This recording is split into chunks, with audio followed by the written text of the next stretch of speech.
आता बातमी आहे अशा एका नेत्याची ज्यांच्याकडे आज सत्ता नाहीये, विधानसभेत एकही आमदार नाहीये, लोकसभेत सुद्धा प्रतिनिधित्व नाहीये, तरीही राज्यातले विविध घटक आपले प्रश्न घेऊन त्यांच्याकडे जातात। बातमी अर्थातच आहे राज ठाकरेंची। प्रश्न विद्यार्थ्यांचा असो, स्पर्धा परीक्षांचा असो, नोकर भरतीचा असो, शेतकऱ्यांचा असो, कंत्राटदारांचा असो किंवा मराठी भाषेचा, प्रश्न सुटत नसतील तर अनेक जण थेट राज ठाकरेंकडे धाव घेताना दिसतात। आजही एमपीएससीचे विद्यार्थी आणि कंत्राटदारांच्या माध्यमातून हे चित्र दिसलं। राज्यभरातल्या कंत्राटदारांची तब्बल 86,000 कोटी रुपयांची थकबाकी सरकारकडे प्रलंबित असल्याचा दावा कंत्राटदार संघटनांकडून केला जातोय।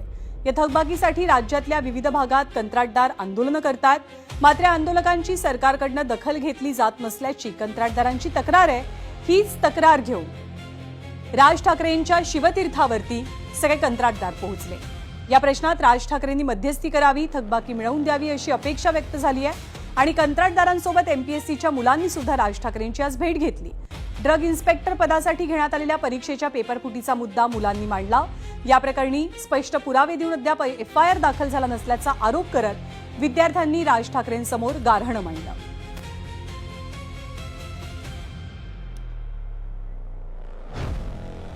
तर आज कंत्राटदार आणि एमपीएससीच्या विद्यार्थ्यांनी घेतलेल्या भेटीनंतर राज ठाकरेंच्या राजकीय इमेजची चर्चा नव्यानं रंगली आहे। गेल्या काही वर्षात राज ठाकरेंनी सत्तेबाहेर राहून एक वेगळी राजकीय भूमिका तयार केली आहे।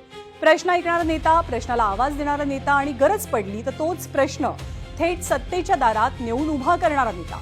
त्यामुळे राज ठाकरेंची ही प्रॉब्लेम सॉल्व्हर इमेज म्हणजे केवळ राजकीय प्रतिमा आहे की सत्तेबाहेर राहून तयार झालेलं एक प्रकारचं प्रति राजकीय केंद्र, याचाच अर्थ समजून घेणार आहोत पुढच्या रिपोर्टमधनं।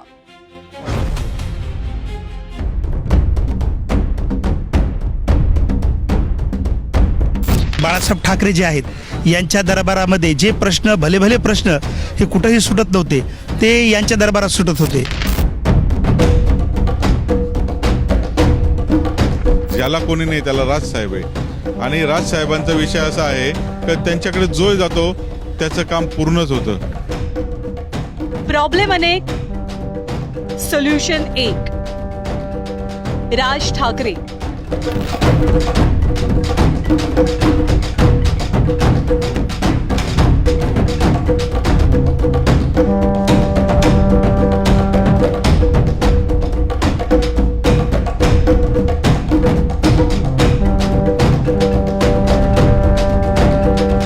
पक्षाकडे सत्ता नाही, आमदार नाहीत, खासदार नाहीत, तरी राज ठाकरे प्रश्न सोडवतील असा विश्वास का?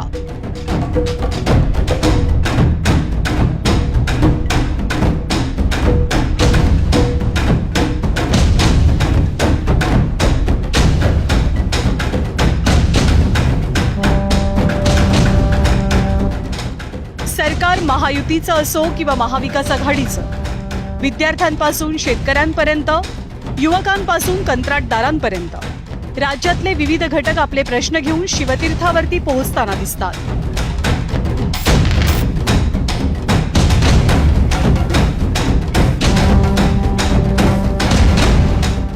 त्यामुळे राज ठाकरे अनेकांसाठी वन स्टॉप सोल्युशन बनलेत का, याची चर्चा जोर धरते। बाळासाहेब ठाकरे यांच्याकडे घटनाबाह्य सत्ता केंद्र म्हणून बघितलं जायचं, असं टीका पाहिजे त्यांच्यावर, परंतु त्यांच्याकडे अनेक प्रश्न घेऊन लोक जायचे। मग फिल्म इंडस्ट्रीमधले असतील, सरकारी खात्यातले लोक पण जायचे अनेकदा त्यांच्याकडे, ते प्रश्न सोडवायचे। राज ठाकरेंकडे तेच परंपरा आलेली दिसते आहे आणि लोकांना एक विश्वास वाटतो की आपले प्रश्नही सोडवतील, निदान योग्य ठिकाणी घेऊन जातील, हा विश्वास लोकांमध्ये अजूनही आहे आणि त्यामुळे लोक त्यांच्याकडे जातात। सत्तेची कवचकुंडलं नसतानाही एखाद्या नेत्याकडे लोकांनी आपल्या समस्या मांडण्यासाठी येणं हे राजकारणात रेअरेस्ट ऑफ रेअर मानलं जातं। त्यामुळे आज राज ठाकरेंची भेट घेतलेले एमपीएससीचे विद्यार्थी किंवा कंत्राटदार असो, त्यांच्याकडूनच राज ठाकरेंवरील विश्वासाचं समीकरण उलगडण्याचा प्रयत्न केला। राज ठाकरे साहेब हे एक महाराष्ट्रातलं सोल्युशन एकदम म्हणजे ज्याला कोणी नाही त्याला राजसाहेब आहे आणि राजसाहेबांचा विषय असा आहे की त्यांच्याकडे जो जातो त्याचं काम पूर्णच होतं। ठीक आहे, आज त्यांच्याकडे आमदार नाही, खासदार नाही, साहेब त्यांचे पण दिवस येतील। बीजेपीचे पण दिवस वाईट होते साहेब, त्यांचा एकच खासदार होता, परंतु आज त्यांचे दिवस आलेत। तसे राजसाहेबांचे पण दिवस येतील आणि त्यांचे काही दिवस थांबणार नाही. बाळासाहेब ठाकरे जे आहेत यांच्या दरबारामध्ये जे प्रश्न भले भले प्रश्न हे कुठंही सुटत नव्हते ते यांच्या दरबारात सुटत होते. आज तीच आशा विद्यार्थ्यांना आहे की राजसाहेबांकडे आपण गेल्याच्या नंतर राजसाहेबांचा जो बाणा आहे आणि जो अन्यायाविरुद्ध जी त्यांची लढण्याची धमक आहे आणि त्यांचा जो आवाज आहे महाराष्ट्रातला, त्या आवाजामुळं खास विद्यार्थी त्यांच्याकडे आलेले आहेत. आणि त्यांनी एकदा शब्द टाकल्याच्या नंतर मला वाटत नाही की आमच्यावर कोणी अन्याय करेल. प्रॉब्लेम सॉल्व्हर ही प्रतिमा नेहमीच प्रभावी राजकीय भांडवल मानली जाते. त्यामुळे राज यांच्या इमेज विषयी राजकीय प्रतिक्रिया सुद्धा इंटरेस्टिंग आहे. राज ठाकरे हे राज्यातील फार मोठे नेते आहेत आणि शेवटी ठाकरे आहेत, त्यांच्याकडे लोक जाणारच. आता मराठी भाषिक माझ्याकडे येतात त्यामुळे कदाचित हे कंत्राटदार आणि बाकीचे लोक त्यांच्याकडे जात असतील. बाळासाहेबांवरती जो विश्वास होता तोच विश्वास जनता राजसाहेबांवरती दाखवते. रोखठोक विचार असतात, ऐकून घेतात आणि त्याला सोल्युशन काढण्याचा प्रामाणिकपणे प्रयत्न करतात. पण कुठलेही, जरी ते सत्तेत नसले, जरी त्यांचे आमदार नसले, जरी त्यांचे नगरसेवक नसले, तरीसुद्धा लोक विश्वासाने, तो बाळासाहेबांचा विश्वास आहे तो राजसाहेबांवरती ठेवतात आणि त्यांच्याकडे जातात. पण याच प्रॉब्लेम सॉल्व्हर इमेजमध्ये राज ठाकरेंच्या राजकारणाची खरी गंमत आणि अडचणी दडल्याचं जाणकारांना वाटतं. त्यांचा जनमानसातला प्रभाव मोठा आहे, पण निवडणुकीतील संख्याबळ मर्यादित.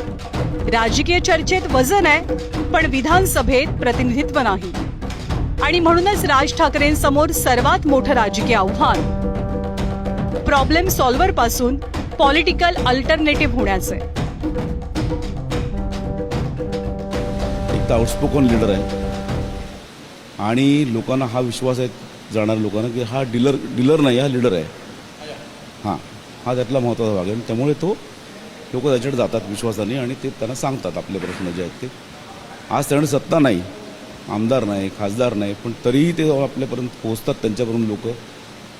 हाच त्यांच्या नेतृत्वाचा एक आपल्याला एक मोठा पैलू म्हणावा लागेल. आता ज्या नेत्याकडे प्रश्न घेऊन जाण्याचा विश्वास लोकांनी टिकवून ठेवलाय, तो नेता एक दिवस त्या विश्वासाला सत्तेचा पर्याय बनवू शकतो का?